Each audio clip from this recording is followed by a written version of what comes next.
Selamat pagi. Maaf ini ibu-ibu kalau lagi bicara tentang seseorang pasti orang itu nggak hadir ya.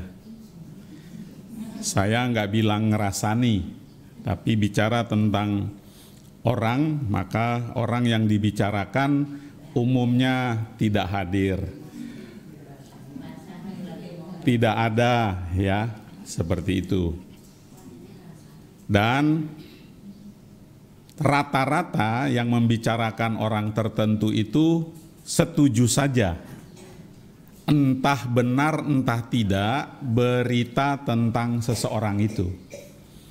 Jarang ada yang mau membela orang yang tidak hadir itu. Semua setuju. Kalaupun tidak setuju, diam. Baru nanti setelah selesai mungkin ngadu atau bikin pembicaraan lain bersama orang lain, tetapi tujuannya mengatakan orang itu masa ngomongin orang itu, gitulah ya.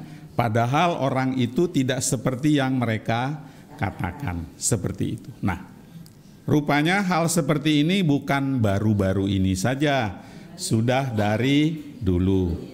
Hanya yang diomongi adalah Tuhan Yesus.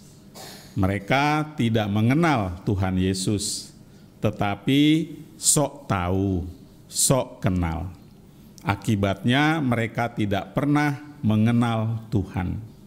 Sama kalau kita ngomongin orang, kita tidak kenal orang itu, walaupun mungkin dia teman. Yang kita tahu hanya menurut kata orang. Lebih bahaya lagi, orang-orang yang mengatakan itu punya posisi. Seperti di sini, imam-imam kepala. Maka mari kita belajar dari orang-orang yang percaya. Kita belajar dari Tuhan kita sendiri, bahwa keselamatan datang tidak seperti yang dipikirkan orang.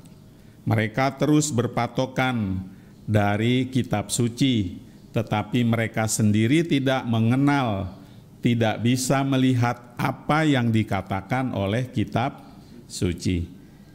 Tuhan kita datang untuk menyelamatkan kita. Pekan suci makin dekat, Trihari suci makin dekat. Kita bersyukur punya Tuhan seperti Tuhan Yesus Kristus, Allah yang menjadi manusia total. Nanti selama pekan suci tolong direnungkan bahwa dimulai dari kedatangannya ketika dikandung Ibu Maria, Tuhan tidak punya tempat untuk dilahirkan selain kandang, tidak punya tempat tidur selain palungan. Dan ketika beliau wafat pun tidak punya makam sendiri. Beliau dimakamkan di makamnya orang lain. Tetapi totalitas itu membuat kita selamat, ditebus dari dosa, dihindarkan dari maut. Kita renungkan itu dan semoga kita diselamatkan. Amin.